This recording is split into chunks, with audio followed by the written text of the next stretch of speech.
बिचरा हजुरबुवा पसलमा कोही नभएर हामीलाई हेरिरहनु भएको थियो। हामी पनि ल हुन्छ भनेर मोमो लगौँ न त घरमा भनेर हामी पनि त्यहाँ गयौँ। अलिअलि हजुरबुवासँग गफ पनि गऱ्यौँ। हजुरबुवा ठट्टा गर्नुहुँदो रहेछ, खुसी पनि लाग्यो। अनि हामी भित्र गएर हेर्दाखेरि छोइला पनि रहेछ। अनि छोइला पनि हामीले मगायौँ।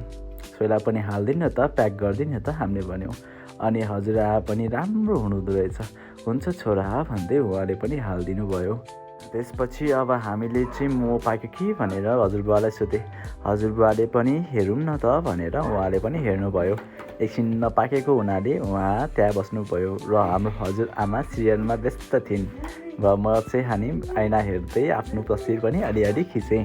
त्यसपछि मैले मेनु हेर्दा मेनुमा केही पनि थिएन। सायद हाम्रो मोमो रेडी भयो होला भनेर हेऱ्यौँ र साँच्चै भन्नुपर्दा हजुरबाले रेडी भयो भन्नुभयो। हामीलाई ढिलो पनि भएको कारणले गर्दा हामी खुसी भयौँ। अनि हाम्रो हजुरबाले हाल्दै गर्नुभयो। यहाँ एकदम मिठो मिठो मोमो पाउँदो रहेछ। मलाई त स्वादिष्ट लाग्यो। यो चाहिँ हाम्रो लोकेसन रहेको छ सानेपामा। सानेपा ठ्याक्क पुलिस स्टेसनको बिचको अलिकति 100 मिटर टाढा छ। हजुरहरूलाई पनि यो मोमो मिठो लाग्छ होला। हजुरहरू पनि खाना आइदिनु होला। हामीले सायद 2 प्लेट जति मोमो मगाएको थियौँ र छोइला भने अलिकति मात्र थियो।